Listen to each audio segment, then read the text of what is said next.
Hello friends. ఈరోజు Airtel SIM reverification గురించి చెప్తాను. అంటే ఎయిర్టెల్ సిమ్లు 8 ఏళ్ళు 10 ఏళ్ళ నుంచి వాడుతున్న వాళ్ళు ఉంటారు కదా, వాళ్ళంటి వాళ్ళకి ఇలాంటి కస్టమర్ రీవెరిఫికేషన్ అని మెసేజ్ వస్తుంటుంది లేదా కాల్ చేస్తుంటారు. మీరు కస్టమర్ రీవెరిఫికేషన్ చేయించుకోవాలని కాల్స్ వస్తుంటాయి లేదా మెసేజ్లు కూడా వస్తుంటాయి. మీరు అలా చూసినప్పుడు మీరు వెంటనే కస్టమర్ రీవెరిఫికేషన్ చేయించుకోవాల్సిందిగా కోరుచున్నాను. ఎందుకంటే అలా చేయకపోతే వాళ్ళకి 10-15 రోజులు గడువిస్తారు. ఆ గడువులోగా మీరు చేయకపోతే సిమ్ డెడ్ అయిపోతుంది. ఇది ఇలా ఎందుకు జరుగుతుంది అంటే 8-10 ఏళ్ల కింద ఆధార్ కార్డ్ ఒక నంబర్ రాసుకొని సిమ్లు ఇచ్చేవారు.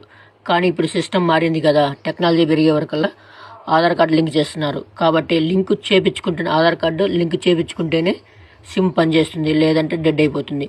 కావున త్వరపడి ఇలాంటి మెసేజ్లు కానీ లేకపోతే ఫోన్ కాల్స్ కనుక వస్తే మీరు దగ్గరలో ఉన్న రిటైలర్లకు కానీ లేదా ఎయిర్టెల్ షోరూమ్కి కానీ వెళ్ళి మీ సిమ్ రీవెరిఫికేషన్ అంటే కస్టమర్ రీవెరిఫికేషన్ చేయించుకోవాల్సిందిగా కోరుచున్నాను. లేకపోతే సిమ్ డెడ్ అయిపోతుంది. మీరు ఈ విషయం గమనించాల్సిందిగా కోరుచున్నాను. ఈ ఇన్ఫర్మేషన్ మీకు యూజ్ అయితే లైక్ అండ్ షేర్ చేయండి, కామెంట్ చేయండి. Thank you so much. Thank you. Airtel SIM verifications కోసం ఇంకా ఇన్ఫర్మేషన్ కావాలంటే నెక్స్ట్ వీడియో చెప్తాను. Thank you so much.